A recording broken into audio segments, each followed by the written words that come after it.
Mientras Belén va preparando la computadora para la presentación, y antes de darle la palabra a Juan Diego por el tema de organización de jornadas, que ya hemos avanzado bastante, pero ahora le paso el micrófono a él.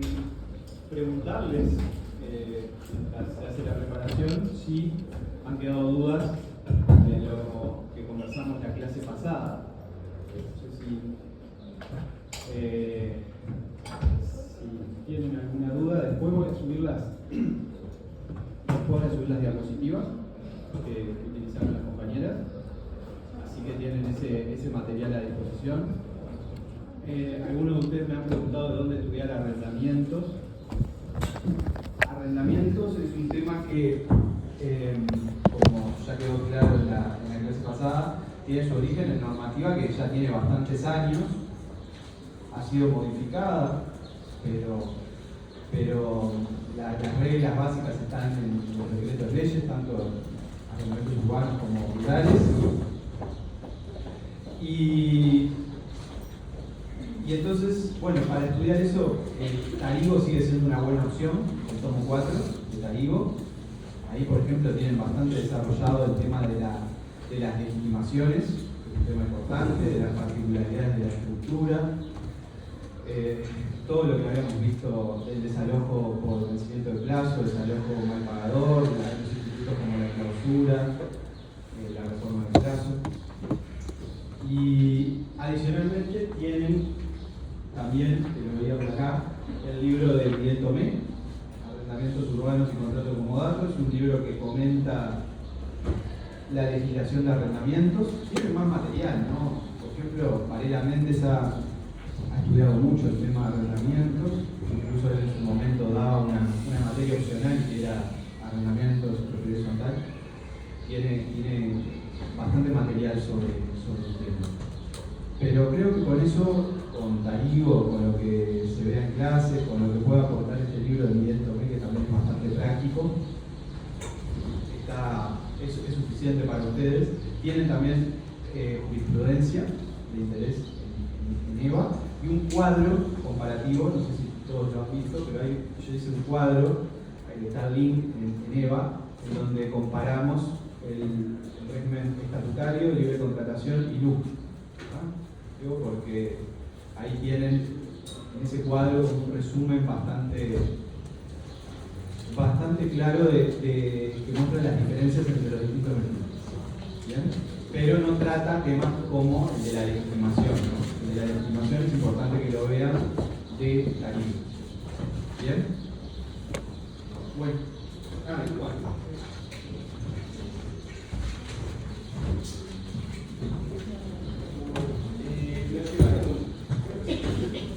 Me llevaron un par de consultas sobre el tema de las jornadas estudiantiles. Creo que lo que vamos a dar sobre las nuestras, sobre las del instituto. Nada, nos preguntaron básicamente dónde podían informarse un poco sobre esto. La realidad es que se está tratando dentro del instituto y el instituto lo que hace es trasladarnos a nosotros toda la información. Entonces,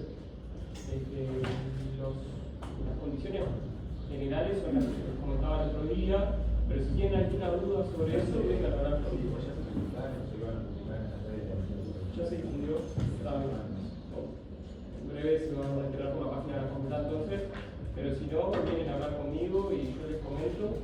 Y nada, sobre el tema de las jornadas nuestras, tiene que haber circulado en el grupo de WhatsApp que tienen ustedes el link del grupo de las jornadas. Se hizo un grupo de WhatsApp que es de la cátedra básicamente para tratar todo el tema de lo que es las jornadas, y ahí estamos enviando información de cuándo son, de las condiciones, de todo. De cualquier cosa queda a disposición.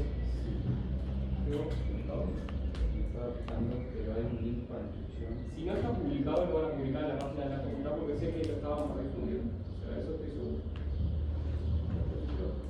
Perdón, en nuestro grupo de WhatsApp, Sí.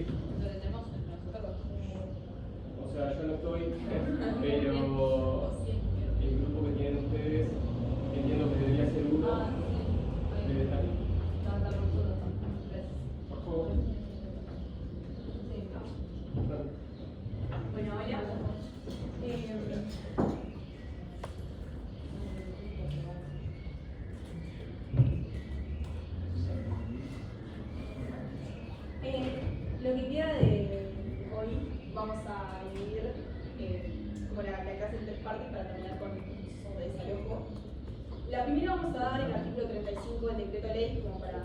poco el régimen estatutario y bueno, después vamos a dar el proceso, digamos, de ejecución, que es el lanzamiento, y después vamos a dar el régimen de arrendamiento sin garantía que trajo la ley. Esas son como las tres cosas que vamos a ver en la mitad de la clase. Bueno, primero, acá dice portero los pilares liquidadores. El artículo 35 del decreto ley establece como, digamos, nosotros habíamos visto, antes. Quería hacer una aclaración, porque hablamos mucho en la clase pasada del decreto ley 14/2019, y al menos a mí, en su momento, hasta que no lo terminé de entender, como que había cosas que me quedaban en el aire, y es que el decreto ley no solamente sirve para regular las hipótesis que quedan incluidas dentro del régimen estatutario, sino que también, por un artículo que es el 102, creo, se aplican muchas de las disposiciones del decreto ley a las situaciones de libre contratación. Entonces, es por eso que el decreto ley es como la base en muchas cosas del proceso de desalojo, porque a pesar de que sirve como marco normativo de todas las situaciones que quedan incluidas dentro del régimen estatutario, también sirve para el de libre contratación por el artículo que vamos a ver ahora, que es el 102.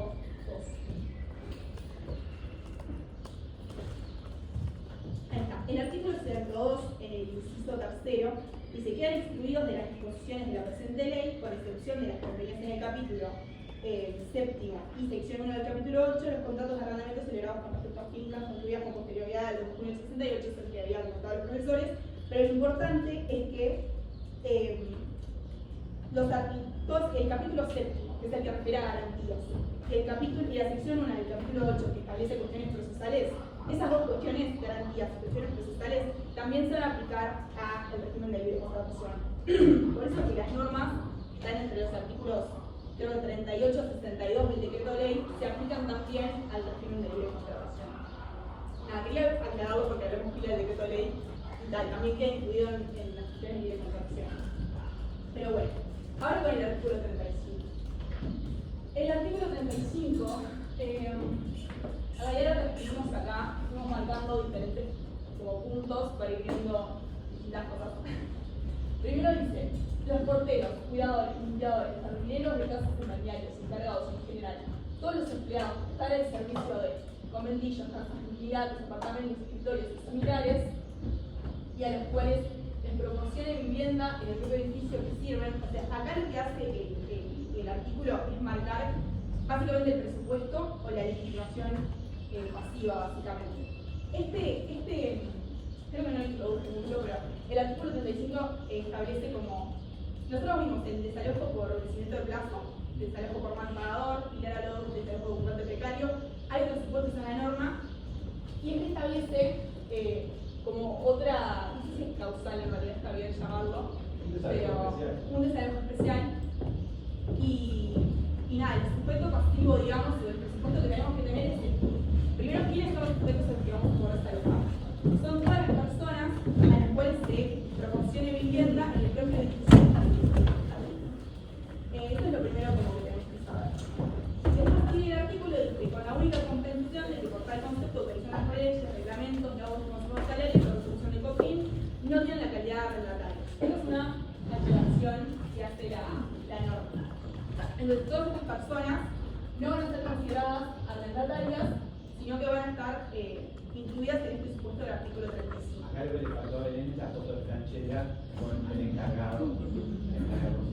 Lamentablemente no tengo la Y bueno, ¿por qué es importante esto? Este es el primer párrafo, es el presupuesto. Porque después dice: estas personas podrán ser desalojadas por el plazo de 30 días. No sé si se recuerdan, el desalojo por vencimiento de plazo podía ser 1 año o 6 meses. El desalojo. ¿Qué? No mal pagar, son 20 días. Y acá se establece un plazo diferente, que es el plazo de 30 días. Y acá sigue el artículo y dice: y no podrán oponer otras excepciones que acrediten su calidad de arrendatario, su arrendatario, proveniente comprador o propietario. O sea, acá estamos en un supuesto, es el único supuesto en realidad del decreto de ley en donde hay limitación de excepciones. No sé si recuerdan cuando vimos proceso ejecutivo, el proceso ejecutivo, digamos, normal, no había limitación de excepciones común. Pero después vimos el cambiario del tributario, y ahí sí teníamos excepciones limitadas que marcaban tanto el código tributario, el código de comercio, etc. Acá el decreto ley marca, o sea, nos trae una hipótesis con limitación de excepciones. Y además, no solamente limita las excepciones, sino que también tiene una restricción probatoria que dice todo debidamente instrumentado. Justo lo discutíamos con Marcelo. El todo debidamente instrumentado significaría yo poder, una vez que pongo las excepciones, acompañar los argumentos con prueba documental. No sé si yo lo que me cuestionaba si en realidad por la revisión del artículo 546 al 355, que digamos tiene como una base más amplia de prueba que se puede entrar, podríamos traer más medios de prueba acá, porque esto ya es más un cuestionamiento, que no sé si. Porque en realidad el artículo nos dice que una de las excepciones que podemos oponer es la calidad de arrendatario. Como sabemos, el contrato de arrendamiento es un contrato consensual. Entonces no tendría sentido, no sé si, para mí al menos no sería bueno limitar, todavía que tengo las excepciones limitadas, además tener limitada la posibilidad de probar justamente mi calidad de arrendatario. No sé, esto es un cuestionamiento más, pero sepan que en realidad tiene dos limitaciones muy importantes. Una, las excepciones, dos, en la prueba que dice debidamente instrumentado. Y acá pusimos una burbuja que dice, no sé si se acuerdan, una de las cosas que vimos cuando vimos el proceso ejecutivo cambiar el tributario es el artículo 361 del CGP, que establece la posibilidad de, cuando tengo justamente limitaciones, poder iniciar un juicio ordinario posterior para poder traer todos los documentos que no pude en el proceso. Lo que pasa acá es que el CGP, cuando hace la revisión en el artículo 546.2 a las normas que regulan el proceso monitorio, deja excluido el 361. Dice que se remite, digamos, al 354 al 360. Entonces, frente a esta hipótesis donde tenemos limitación de excepciones, no podríamos luego iniciar un juicio ordinario posterior porque el CGP no hace la revisión del 361.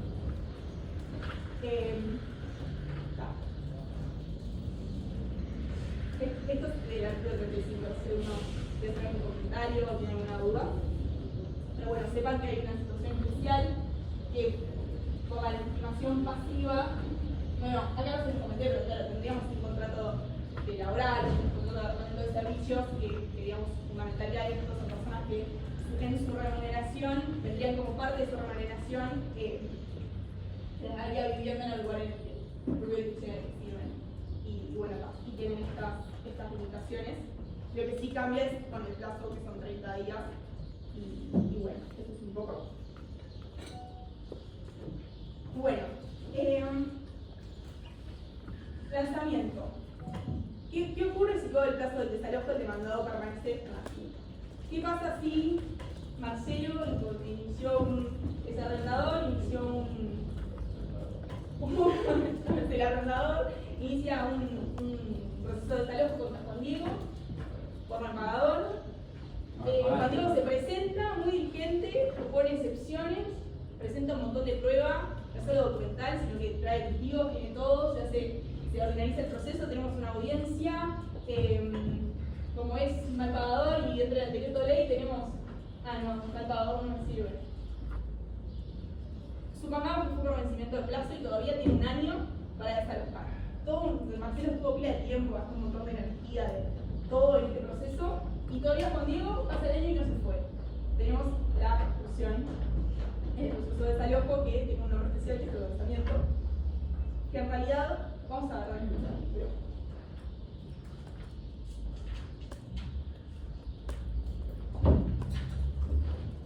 Este artículo es el último de la revisión, o sea, el que yo hablo con ustedes y se empiezan a repetir pensando, pero cuando hablábamos al principio de que el artículo 102 hacía referencia a que una sección del decreto de ley se aplicaba también a nivel de contratación, el último artículo que entra, digamos, es el 62, que es contraria régimen estatutario y de contratación. que dice: pasados los plazos señalados para los desalojos, se procederá a petición de parte, o sea, no es el juez de oficio que el receptor sabe que pasó el año y es amigo del juez y le dice, bueno, no, a petición de parte, a lanzar al ocupante su costo. Esto después lo que sigue me lo voy a saltear. Pero bueno, pasados los plazos señalados para los desalojos, o sea, pasó el año, la parte puede presentarse a la sede y solicitar el lanzamiento. ¿Está? Bueno, esto, vamos a obviar ahora lo del medio. Los lanzamientos que se decreten de los juicios de desalojo no podrán hacerse efectivos hasta transcurridos 15 días hábiles a contar del día siguiente a la notificación del demandado, y el decreto de lanzamiento no podrá ser objeto de recurso alguno.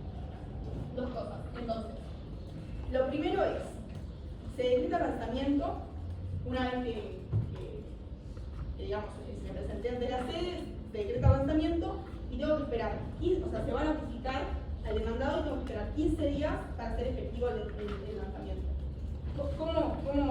¿Cómo se hace en realidad? Se coordina con el alguacil de la sede, que hablamos un poco la clase pasada, que puede estar auxiliado de la fuerza pública, lo puede asistir un extranjero, también, bueno, por cuestiones de los bienes muebles que pueden estar en el inmueble, se puede pedir un depósito, lo que sea, para efectivamente quitar a la persona del inmueble que está ocupando. Y bueno, eso se hace, digamos, esa diligencia se hace 15 días después de notificar el lanzamiento. ¿Sí? Y ese decreto que baja y que dice si el lanzamiento, se decreta que el lanzamiento sale a la fecha de tanto, a la hora tanto, es irrecurrible. No dice inapelable, no dice, es irrecurrible. No podrá ser objeto de recurso alguno. Entonces, bueno, esa sería un poco la lógica. Entonces se hace, solicita el lanzamiento, el juez lo decreta, se lo notifica al demandado y luego tiene 15 días, digamos, luego de 15 días que pasan desde que se decreta, se puede hacer la diligencia. Ahora volvemos al primer, hasta acá hay una pregunta o algo. Volvemos al primer inciso del artículo, que dice: teniendo el juez la facultad, en caso de enfermedad o fuerza mayor justificada, para aplazar el lanzamiento hasta por 60 días. La persona desalojada, en este supuesto de lanzamiento, puede presentarse a la sede y, en este caso, el artículo 62, justifica, o sea, presentarse y decir, por cuestiones de enfermedad o por fuerza mayor justificada, aplazar el lanzamiento por 60 días. O sea, esa fecha que se había dispuesto para el lanzamiento va a poder solicitar que se aplace hasta por 60 días. Esta es una hipótesis que nos da el artículo 62 del decreto de ley. Pero a esta hipótesis del artículo 62 del decreto de ley se suma la del artículo 8 del decreto de ley 6301. Perdón, ¿puedo volver a la discusión? Lo del recurso no podrá ser objeto de recurso alguno. O sea, la irrecurribilidad de esto, que es una particularidad, porque nosotros lo que habíamos visto, no se confundan monitorio con ejecución, ¿verdad? En el monitorio desalojo la recurribilidad está regulada por lo que dice el 546.2 por el 360. Entonces, todas las disposiciones del decreto de ley que dicen que una resolución del proceso de desalojo es irrecurrible están derogadas tácitamente por esa remisión del 546.2 al 360. Pero eso no alcanza a esta norma que es de la ejecución del desalojo. ¿Bien? Esta no está derogada. Esta que dice el decreto de lanzamiento no podrá ser objeto de recurso alguno. Lo que tienen que tener en cuenta ahí es que el 546.1 del CGP dice: quedan en vigor todas las disposiciones de las leyes de arrendamientos urbanos y rurales con las modificaciones que establecen los ordinarios siguientes en materia de procedimiento. O sea, no hay una regla específica acerca de la apelabilidad del lanzamiento en el Código General del Proceso, por tanto, esta regla, ¿me siguieron? Esta regla está vigente. No tenemos una regla como la del 393, que es la de la apelabilidad limitada en la ejecución para el lanzamiento. Bueno, entonces nos quedamos primero, ya habiendo visto un poco cómo es la lanzamiento, digamos, al lanzamiento, fuimos después a las posibilidades de prórroga que tiene, o sea, las posibilidades de solicitar prórroga que tiene el demandado. Ahí es lo que se discute en la práctica. O sea, en la práctica le va a pasar capaz que no sé, consultorio, cómo hacer para prorrogar de una manera decente el desalojo, claro, ¿no? O sea, es una situación compleja para la vida de las personas, es una situación compleja para la vida de las personas, de las familias, entonces es una situación compleja a nivel familiar, individual, social, pero hay que hacer que las causales de lanzamiento entren dentro de los supuestos que prevé la ley, que ahora deben decir son estos o en otros casos otros, pero más allá de eso, no se tiene que ejecutar la sentencia. En cuanto a la complejidad que decía el profesor, y decía pero también se tiene casos de familias con niños, con personas mayores de edad, es una situación, como decía el profesor, muy compleja de lo que como decía ahora, hay que hacer ahí buscando el punto. Sí, bueno, se amplían un poco las posibilidades de solicitar prórroga con este artículo 8 del decreto ley 301, que en realidad dice que se podrá prorrogar no solamente que nos amplía las opciones, sino también nos amplía el plazo, no solamente son los 60 días del artículo 62, sino que dice que se va a poder prorrogar el lanzamiento por 120 días. Dice, para ese efecto el juez tomará especialmente en cuenta que los inmuebles estén morando menores de hasta 14 años, mujeres embarazadas o personas mayores de 70 años y que la ejecución del lanzamiento recaiga 2 meses de día. Entonces, nada, tenemos como estas dos posibilidades de prórroga. Según el artículo 62, 60 días, esas dos posibilidades, y si no, según el artículo 8 del decreto de ley... Batería completa desenchufame. 301, esas otras 4 opciones. Nada, acá se va a poder solicitar la prórroga y bueno, en base a lo que el juez considera que a México corresponde, podrá prorrogar la fecha de lanzamiento que se había hecho. Claro, hay una limitación expresa con respecto a las prórrogas. Yo puedo tratar, por ejemplo, para evitar que saquen a la persona, como podría ir evitando varias veces, como ir prorrogando varias veces. Entiendo que en la práctica se da, que muchas veces se pide una prórroga y luego se pide otra, y luego se pide otra, no sé hasta qué límite se puede. O sea, sí, en este caso tampoco hay un límite para en qué momento solicitarlo. O sea, hasta qué punto de esos 15 días que tengo, o sea, desde que se decreta, hasta qué punto, hasta puedo ir ya en segundo antes del juzgado de solicitar la prórroga. Eso tampoco está limitado en este caso, pero está, no sé la verdad. Son situaciones excepcionales que requieren una justificación para no caer en un abuso del proceso, ¿no? Como habíamos visto también en la vía de apremio, y que les decía que la situación se puede dar en la práctica, de que ustedes, supónganse que son abogados del ejecutante y logran llegar al remate, y momentos antes del remate se presenta la suspensión de un remate. Eso está previsto también en el 393, pero para que se pueda hacer efectiva la suspensión, no basta con el mero pedido, sino que hay que decir, mirá, yo te hago una liquidación provisoria y te deposito lo que te debo, ¿no? Porque si no, esto se presta a obstaculizar la justicia, ¿no? Entonces, tiene que estar justificado. ¿Algún otro comentario o consulta del tema de lanzamiento? ¿No? Entonces, vamos a pasar ya al régimen que establece la remuneración sin garantía. Nada, esta norma en realidad viene con la intención de promover de alguna forma el acceso a la vivienda, y con ese peso en la balanza se intenta equilibrar un poco con cuestiones procesales, pero bueno, se puede cuestionar todo esto, creo, pero la idea de esta norma era intentar promover, digamos, el acceso a la vivienda sin trancar a personas que no pueden hacerlo por el hecho de la garantía. Pero bueno, Acá hay algo que tenemos que saber antes. Mencionamos mucho la vez pasada que el contrato de arrendamiento puede ser consensual y que no tengo por qué presentar el contrato escrito o En este caso es diferente, no por un tema de solemnidad del contrato, sino por los requisitos que establece la norma para estar inmersos en una situación, ahora lo vamos a ver mejor, pero para estar inmersos en el ámbito de aplicación, digamos, de la norma. El artículo que primero vamos a ver es el 421 de la Ley de Urgencia y Conciliación, que dice: los contratos de arrendamiento de bienes inmuebles, sin importar su ubicación, serán regulados por la presente ley siempre que cumplan conjuntamente con las siguientes condiciones.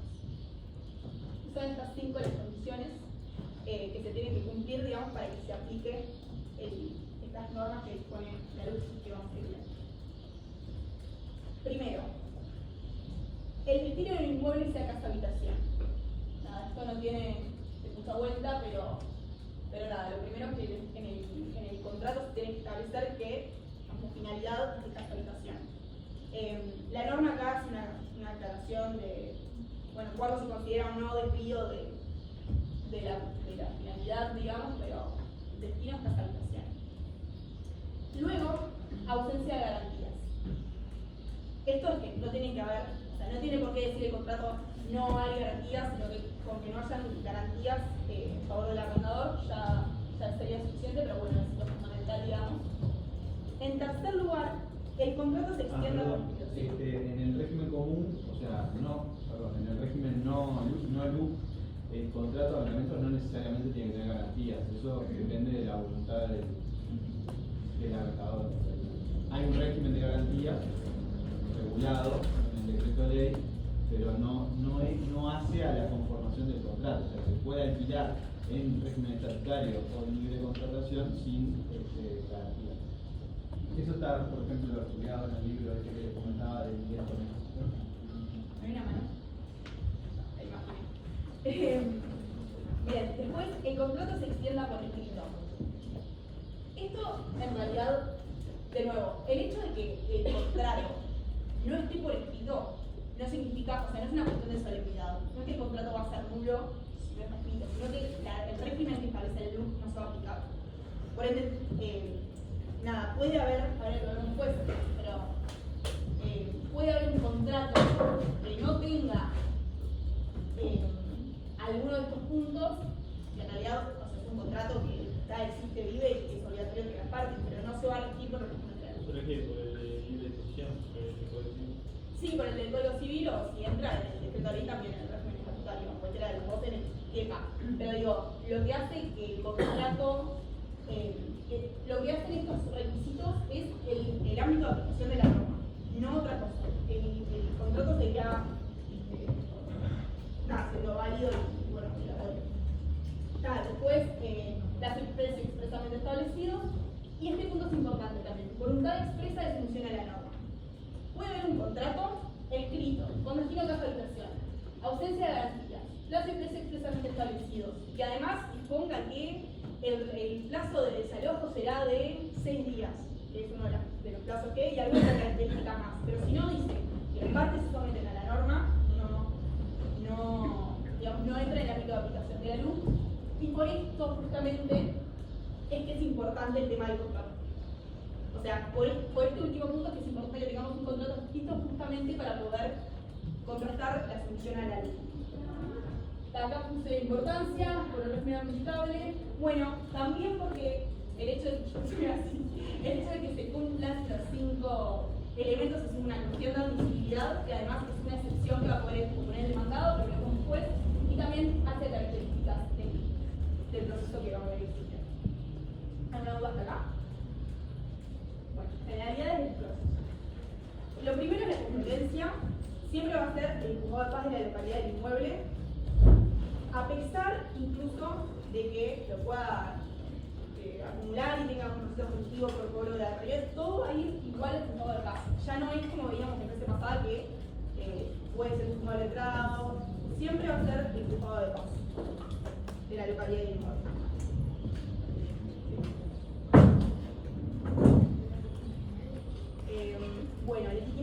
debajo de eso. Acá se ve, en comparación, esto lo vamos a hacerlo como bien comparativo con lo que vimos en el lunes. Se ven mucho más limitadas las como posibilidades de iniciar, o sea, quienes tienen la información activa para iniciar este proceso, en comparación a lo que establece el 45 del decreto ley.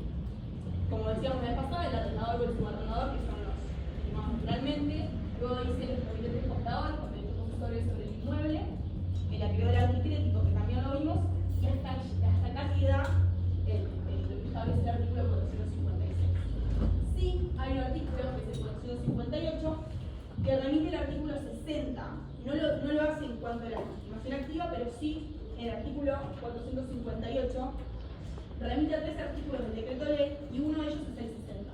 Entonces, además de estos 3 personas que están expresamente, digamos, legitimadas para iniciar el proceso, se agregan los administradores, que es esa situación medio particular que habíamos visto el lunes. Y bueno, acá pusimos no se legitiman titulares de derechos reales, a diferencia del artículo 45, que había también una amplia gama de personas que podían iniciar el proceso. Y bueno, eso sobre la legitimación activa. Acá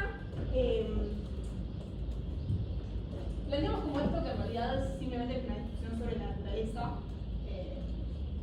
Nada, lo que hablábamos un poco la clase pasada tiene técnica monitoria en el sentido de vamos a tener una resolución inicial que se va a poder impugnar por cuestiones por excepciones, pero nada, es un poco por la naturaleza del proceso.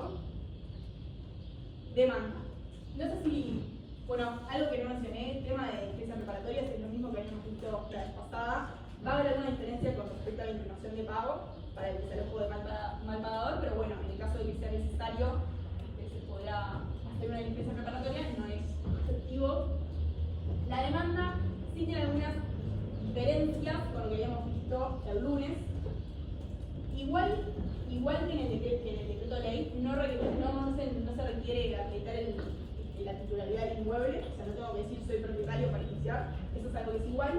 Lo que sí es que se debe agregar el contrato de arrendamiento, dice con indicación de su fidelidad con el original particular. O sea, la demanda sí tengo que acreditar, tengo que acreditar el contrato de arrendamiento. Justamente porque una de las cosas que va a hacer el juez cuando reciba la demanda es chequear que se den todos esos 5 puntos que vimos al principio para dar la admisibilidad o no. Y otra cosa que cambia es que no va a ser necesario acreditar el hecho de estar en lo habíamos visto del IRPF y la contribución. En este caso no tenemos que acreditar el hecho de estar al día con el pago de estos tributos. No sé si sobre esto. Así que bueno, esas son 3 características que son diferentes, digamos, un poco al que vimos. Tema de notificaciones. Acá el legislador, el Son Couto, que se quejó la clase pasada de lo largo que se hicieron las cosas, y dijo que el alguacil, o sea, prevé como diferentes opciones, se van a poder hacer notificaciones electrónicas, se van a poder hacer notificaciones por escribano, menos el decreto de lanzamiento, que sí o sí lo tiene que tener el alguacil.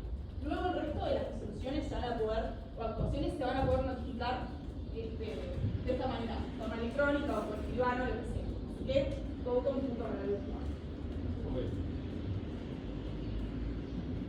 Después esto establece, digamos, esto solamente para que lo tengan en cuenta, establece como especialmente una inspección ocular que se va a poder hacer como algo particular. Los leemos los artículos, pero en realidad es bastante claro.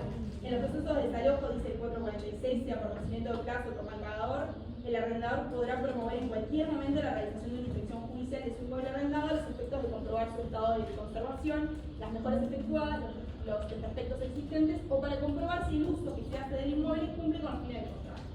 El alguacil notificará al arrendatario el día y hora de la medida con 2 días hábiles de anticipación.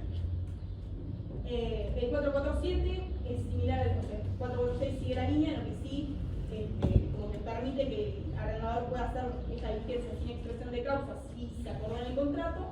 Y el 448, al igual que pasaba en el decreto ley 14 de 2019, en su comparación con permite que se haga una inspección sin noticia, una inspección regular sin noticia, para ver si hay subarrendatarios o no en el inmueble. Esto solamente para que lo tengan en cuenta.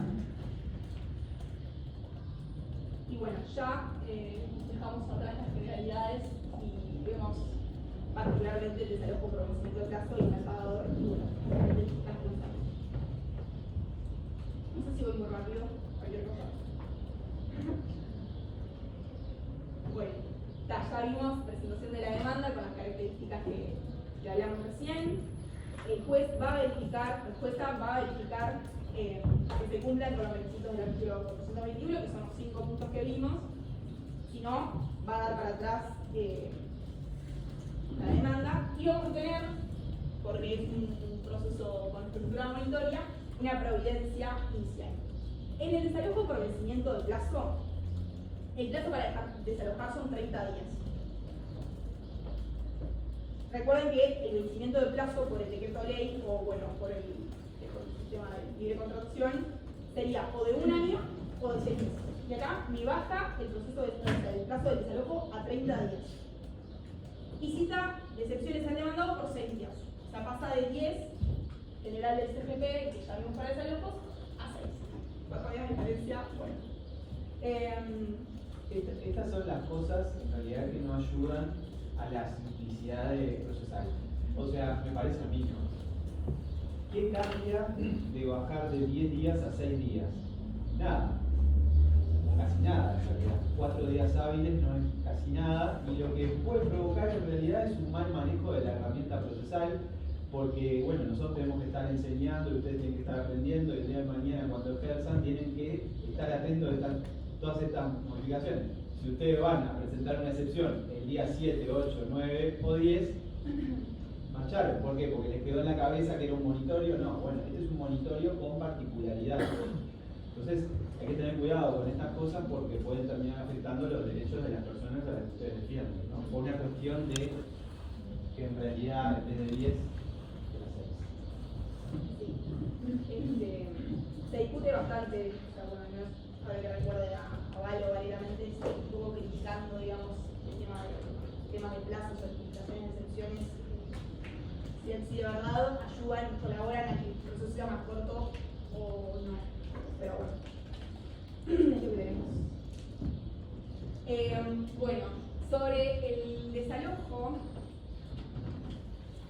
este es el artículo 430. Dijimos que por 30 días. Pero el artículo dice, trámite del proceso de desalojo por vencimiento de plazo, verificación del cumplimiento de los requisitos, plazo de desalojo.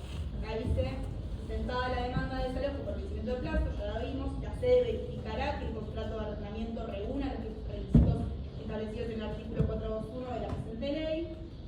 Después dice, comprobado el cumplimiento de tales requisitos, el juez decretará, esto en la estructura o sea, acá en el primer decreto, decretará el desalojo del inmueble con plazo de 30 días contados desde el día siguiente de la notificación de la sentencia. Y acá, o sea, en la opinión sería, bueno, el día siguiente, ¿es el día siguiente o es el día siguiente? Domecq va a decir, bueno, no, vamos a tener que mirar el artículo 93 del CGP y va a tener que ser el día siguiente.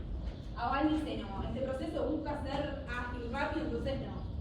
La ley cuando quiso decir, la luz cuando quiso decir, día siguiente puso la palabra hábil. Acá no la puso, entonces tenemos que mirar el día siguiente. Las cuestiones de la práctica, si están las dos posiciones, capaz que les conviene encontrar seguido los 30 días, pero bueno, son decisiones que están con respecto a este artículo. Bueno, dijimos recién que en el decreto de ley está el artículo 35 que nos limita de excepciones, no lo tenemos para la tratativa en general. No teníamos limitación de excepciones. Acá sí tenemos limitación de excepciones. En el caso del desalojo por vencimiento del plazo, tenemos como, vamos a poder oponer o las excepciones procesales del 133, cosa juzgada, incompetencia del tribunal, etc. O la falta de cumplimiento de los requisitos establecidos en el 421. No me deja oponer excepciones de fondo, son simplemente las procesales o que no se cumplen con los 5 requisitos que estaban en la primera diapositiva. bueno, ahí como dice, el artículo que no cede alguna de ellas se rechazará sin sustanciar. Y el artículo 432 establece que, contestadas todas las excepciones, se seguirá el procedimiento establecido en los artículos 353 y siguientes del Código Penal de Proceso. Solo será apelable la sentencia definitiva que acoja o rechace las excepciones objetas. Contra las demás providencias dictadas en el proceso, entre ellas la que se rechaza las excepciones sin sustanciar, solo cabe el recurso de reposición. Esto es diferente a lo que pasa en el CGP, que si miramos el artículo 360 tiene una disposición similar que nos permitiría apelar, digamos, esta sentencia. Pero en este caso no, tenemos una norma que, o sea, el artículo 432 nos dice que solamente va a caber el recurso de reposición. El artículo 360 del CGP dice que nos sirve para el proceso de desalojo y para el resto de los monitorios. En el numeral 4, la sentencia interlocutoria que rechace el excepcionamiento inadmisible y la que tiene por decisivo el demandador las excepciones opuestas sin efecto suspensivo será apelable, o sea, va a poder ser apelable. En este caso, no, es una sentencia de contenido similar, simplemente recurso de reposición. Y bueno, acá agrega el artículo, lo mismo ocurrirá, o sea, que se van a rechazar sin sustanciar, por escrito o solicitudes con finalidad dilatoria, a menos que puedan producir la nulidad total o parcial del proceso. Si el demandado se presenta ante la sede, presenta un escrito, bueno, hay que interpretarlo también una finalidad dilatoria, pero está, a menos de que según el criterio del tribunal o la argumentación se pueda producir la nulidad total o parcial, si no, los va a tener que rechazar sin sustanciar. Algo de esto podría ser. Porque al finalizar la clase pasada, algunos compañeros me hicieron acordar de un tema que creo que no he comentado, pero que vamos a hablar más adelante, que es el de la inconstitucionalidad. No sé si vas a decir nada. Hay una sentencia que se pronunció sobre la constitucionalidad de la regulación